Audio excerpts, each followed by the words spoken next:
Good afternoon. My name is Drew Abbott. I'm a member of Christ Church Cathedral here in Cincinnati, Ohio, a trustee for the Diocese of Southern Ohio's Church Foundation, and I also lead our LGBTQ Plus Alliance and am a board member here at EPN. We're happy to welcome you to this workshop examining the Episcopal Church canons and financial compliance. We're so thankful you're here and hope you will take advantage of the multiple learning opportunities we have here at EPN. Our biggest event, our annual conference, is a wonderful opportunity to meet your colleagues face-to-face and make new connections. I'm excited to let you know that the 2026 annual conference will be held in Charlotte, North Carolina, March 3 through 6. Registration is now open. Hope to see you there. Just a couple of procedural items before I turn everything over to our experts. First, this session is being recorded, and you will all receive an email with a link to the recording and any additional materials provided by the panelists once they post to our website's workshop library. We try to get this out within a day or two. Also, the Q&A function is disabled for all our workshops. Please enter your questions in the chat, and they will be answered during and after the session as time permits. A transcript of the chat will be available alongside the recording. Again, thank you all for being here, and now I'm happy to introduce to you James B. Jordan, National Partner at James B. Jordan CPA LLC, who is sharing his expertise with us today and will be sharing an expanded version of this presentation on the Thursday at a breakout session during the EPN conference in Charlotte. James? Thank you very much, Drew. And I'd also like to introduce Paula Kress, who is our national practice leader for audits. So welcome, Paula, and she'll be monitoring the questions and helping us along the way with that. So let me get my presentation up.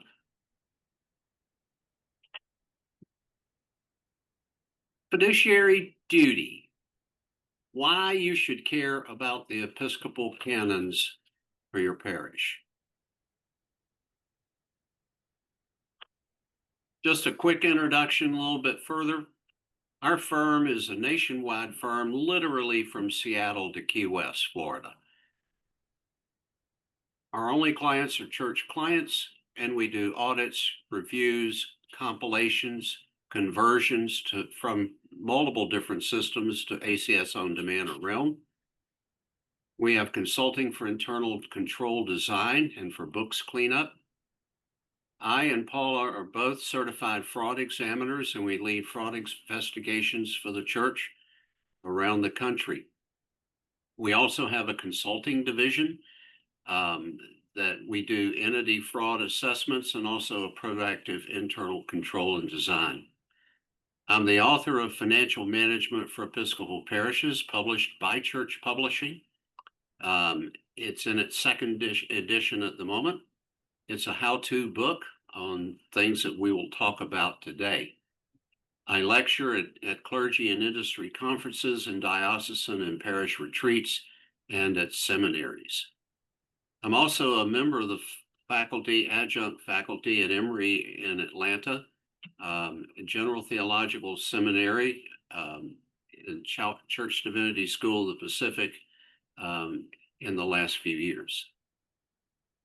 What we're going to talk about today are the Constitution and canons, along with the rules of order of the Protestant Episcopal Church in the United States of America, also as we know it, the Episcopal Church. So let's look at what these things really are. Various denominations use governing documents such as our Constitution and canons for us to define the organization and the operations of their church.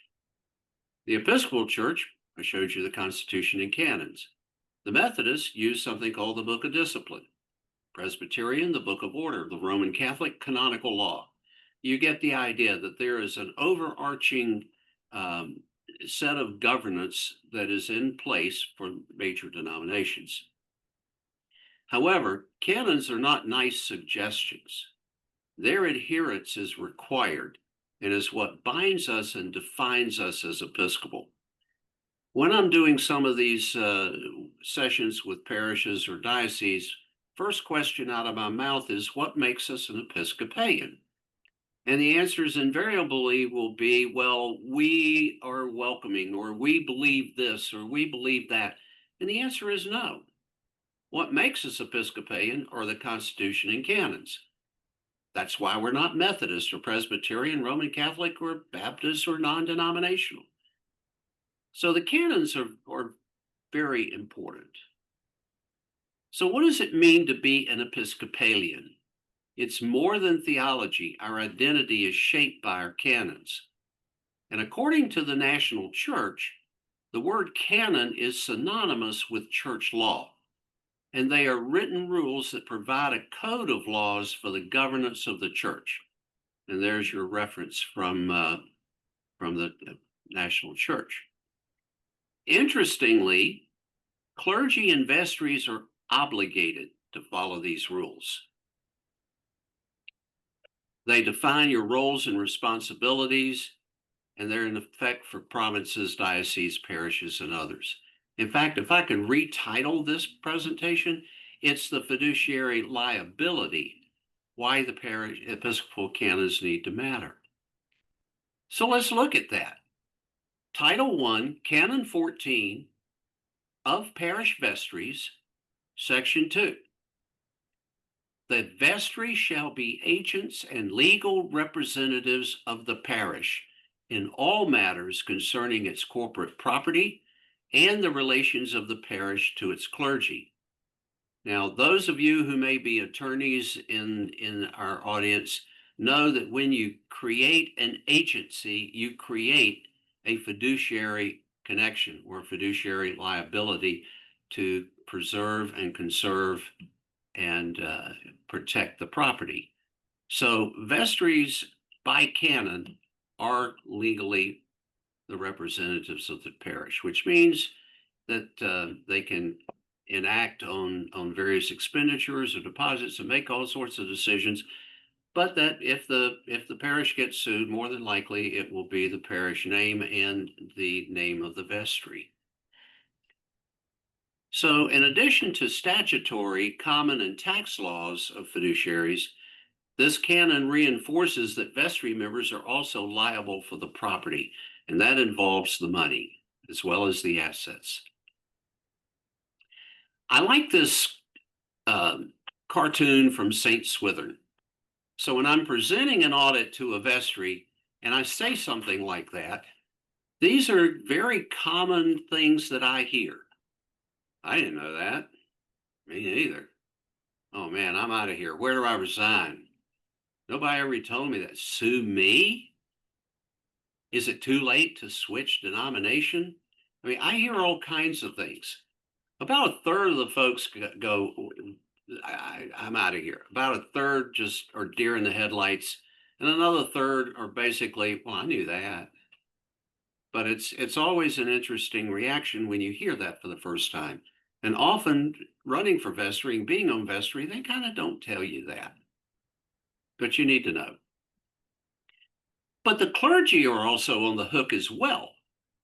Title 4 involves ecclesiastical discipline. That is, how do we take your collar? And it is the largest title of all the canons. So Canon 1, Section 1, E, violation of the Constitution or canons of the General Convention. The bishop, priest, or deacon shall be liable to presentment and trial for the following offenses: violation of the Constitution and canons of the diocese, violation of the Constitution and canons of the diocese where they may have temporarily served. I've been in a vestry meeting with a cathedral where the dean of the cathedral and the vestry were in disagreement. And it was a pretty major disagreement over certain matters. And before they took a vote, the dean said, I remind you that if you vote in the affirmative for what is proposed, I will immediately resign because I have to.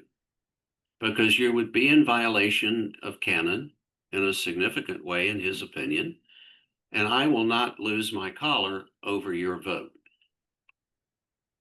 That's how serious these things can get. So we're going to spend a little bit of time looking at Title I, Canon 7, which has to do with the business methods in church affairs, not to be confused with the publication called Business Methods in Church Affairs that the National Church has. It says that all provinces shall be audited annually by a certified public accountant or independent licensed accountant, which there are no more. That was a designation back in the 50s, or such audit committee as shall be authorized by the council. The audit report shall be filed with the province no later than September 1. Well, that's the province. But it goes on to say the same thing about diocese, parish, mission, and institution. All of that falls under A. So we'll get into audits a little bit later, further down in the canon. It also says that you need to have all trust, endowments, and other permanent funds and securities represented by physical evidence of ownership or indebtedness deposited with a national state bank or a corporation of the diocese, etc. Now, Canon 7E says books of accounts shall be so kept as to provide the basis for satisfactory accounting. What is the definition of satisfactory accounting? Is it how you want to classify things? Is it what you want to see in the books or not see in the books? No. There's one definition of satisfactory accounting, and it comes from the American Institute of Certified Public Accountants. Because there are standards that are carried on in the accounting world that not following those standards would lead you to have done unsatisfactory accounting. So we'll spend some more time on Thursday at the conference about that. All accounts shall be audited. So here it's repeated again by a CPA, licensed public accountant, or an audit committee authorized by the Finance Committee, Department of Finance, or other appropriate diocesan authority. I've had many people say to me, well, we don't need an audit every year. Well, that's not what this says. This says every year. So what's the definition of an audit? If I have to go into court and represent under oath, what is the definition of an audit? The AICPA is the only definition that is defendable because everything else is a Merriam-Webster discussion. And having an independent CPA conduct the audit is the only definition of an audit. So we're using out there in the dioceses and parishes the word audit in the vernacular. But I got to believe that the canons mean the correct definition. Then, once you have that, you've got to file with the bishop any audit reports or audit letters that we give you about internal controls or other accounting matters, along with you, the vestry, a summary of action taken or proposed to be taken to correct the deficiencies that are identified. That needs to go to the bishop not later than 30 days following the date of the report, or at least by September 1 of each year. And the other thing that I would point out is the fiscal year shall begin January 1. It doesn't say the preschool can begin on August 1. It says the fiscal year shall begin January 1, and that is for all entities of the church. Why? Well, if you think about it, the diocese may want to compare the performance of one church to another. Or the national church may want to compare the performance of one diocese to another. And if you've got differing years, differing times that your books close, they can't do it. So it's an absolute that the canons say the fiscal year shall begin on January 1 and end on December 31. Please don't shoot the messenger. I'm just telling you what they say. Section 3 says no vestry, trustee, or body or other authorized by civil or canon law can hold, manage, or administer real property. In other words, this one says you're holding the property for the bishop and the standing committee of the diocese. So you can't go out and make a mortgage on your own without asking the bishop and the standing committee. What happens when things go wrong? Well, if the canons are ignored or misunderstood, or those of you that were not cradle Episcopalians, thank you, bless you for coming to the church and joining us. But please understand what you did in your other church, if it wasn't Episcopal, does not necessarily mean that it can or should be done here. That's why we have the canons. So real world consequences can occur. If there is financial mismanagement or loss of trust or legal exposure, the vestry are the ones that are going to have to deal with this. And often I've heard this story from St. Swithern says it, well, but we've never done it that way. I've even had one church where I pointed out their really egregious use of a fair in the springtime and the winter, that they were treading on very thin ice the way that they had it organized, and that all it took was the IRS to ride by the church and get an idea they want to look into it. And their defense was, well, there are 10 other churches around here that do the same thing. Well, that doesn't mean that all 10 ships need to go down at one time. Now, you need to look at your diocesan canons, and I'm not, because this is a nationwide broadcast, I'm not going to go through each one of the diocesan canons, but look for something like this. In the Diocese of Atlanta, it says that at the close of the year, if the treasury is deficient, the vestry shall collect as far as practicable by subscription or otherwise. And that doesn't mean magazine subscription. That means send you a bill. A sum sufficient to liquidate all of the current annual obligations of the parish. So if you come up short and you've spent money that you really had set aside for designated purposes because donors gave it for designated purposes, the canon for the Diocese of Atlanta says pull out your checkbook. And in the book that I authored, there are 13 instances in the 13 chapters of either fraud and how they committed it or other matters. But at the end of the day, the vestry pulled out their checkbook and wrote the check back. And those are kind of interesting to read. But you need to understand that this is not fiduciary duty. This is not fiduciary responsibility. This is fiduciary liability. So, some common pitfalls. Number one, inadequate audits. Many times, Paula and her team will go in and the church will say, well, we had an audit for the last 5 years. And it was a committee audit.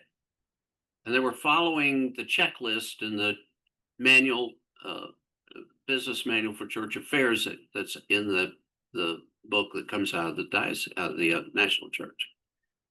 And that checklist is woefully not sufficient for you to have reliance on that report that they write. So if you don't have an adequate audit, that's one thing, because auditors, and we'll go into this on Thursday at the convention on what that really entails. If you have lack of internal control, so if you handling the money the counting, recording, and depositing is done by somebody who also posts the books, then there is a separation of duties issue right there. Or if you don't have authorized approvals for the expenditures, or there's no vestry oversight. We had one pretty good sized parish that said, well, we let the finance committee worry about that. We don't even get financial statements but once a quarter.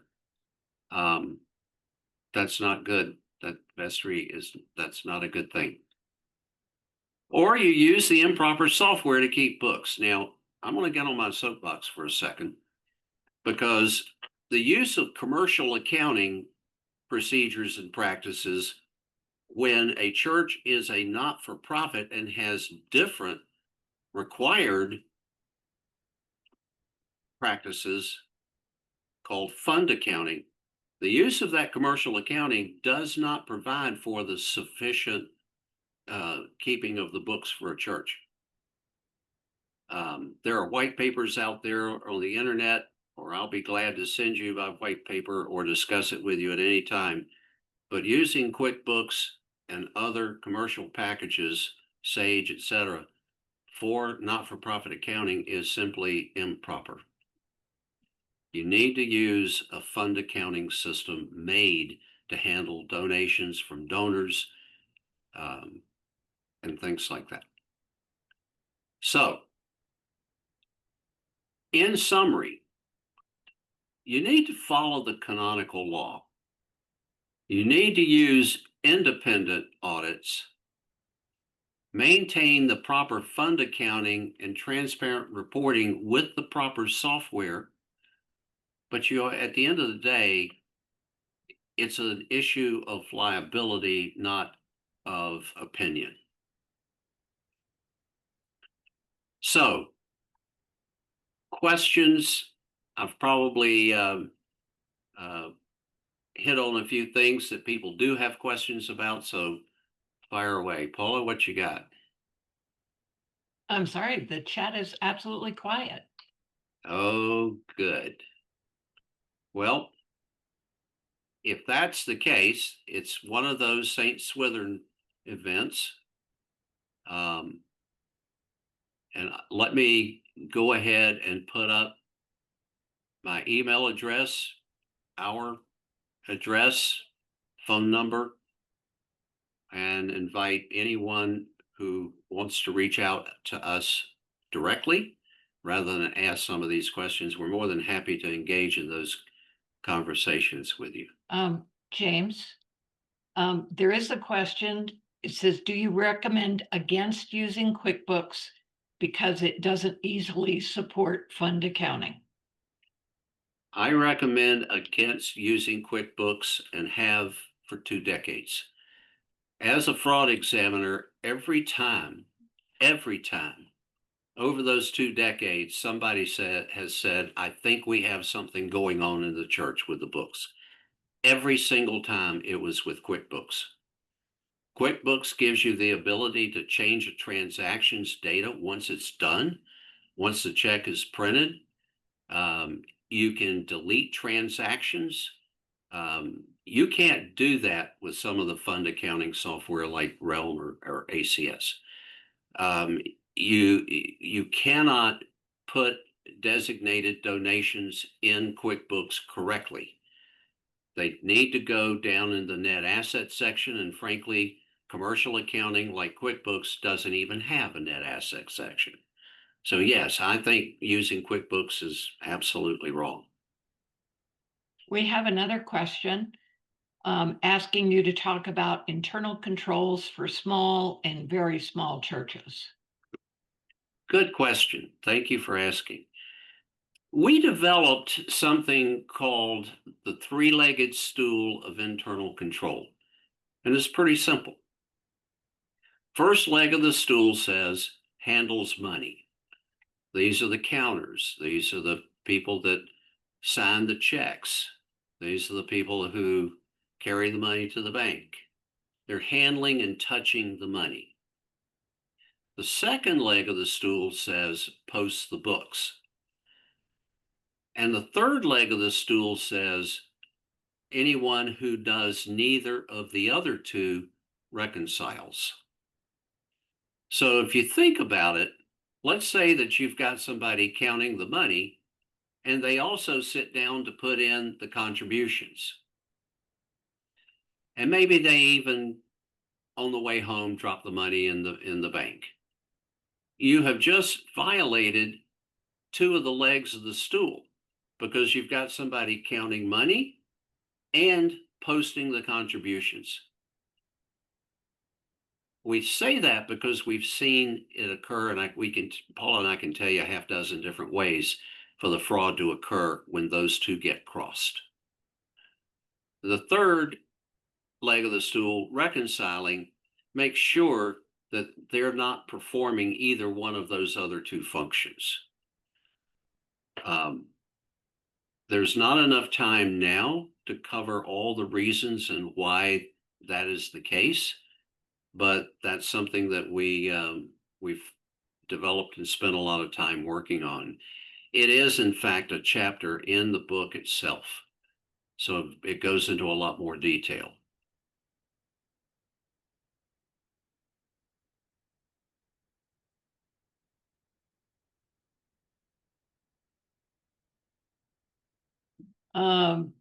There's a general question, your thoughts about pastoral needs, clergy discretionary funds.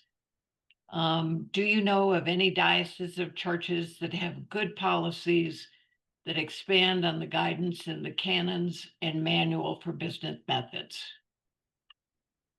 So let me see if I understand this correctly. When it comes to discretionary accounts, or I like to call them pastoral and charitable accounts, which is what the canons call them, because that specifically says that's what they're for. So they're for pastoral and charitable purposes according to canon. What I've seen in the past is I've seen a music director come to the priest and say, "Look, I'm don't have the money for Christmas music. How much do you need? $600." Well, I've seen that go on when we go in to do the audit. It apparently had been going on for 6 or 7 years. And what happens is the vestry does not get the view that it costs an extra $600 than what they're budgeting to actually provide music. So when things are paid for out of the pastoral account that are actually operational items, I don't care if it's the priest having lunch with the senior warden or paying for music or something like that, two things occur. Number one, you're depleting pastoral and charitable funds. Number two, that usually does not get posted in the books in that manner that would allow the vestry to identify those were the kinds of things that it costs to run the parish. So for that sake, that should be used for pastoral and charitable. To answer the direct question, are there policies? Well, actually, I didn't go into it, but there are things in the canons that talk about the pastoral account. But use your common sense. Is the transaction to help somebody with their rent or food or various and sundry things like that you would call pastoral and charitable? Or is the transaction operational? And if it's operational, that's not what that fund is for.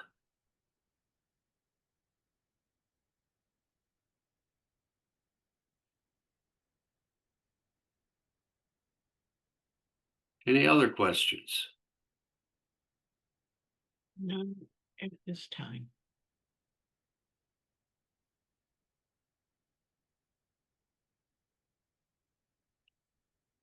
Anyone else have other questions?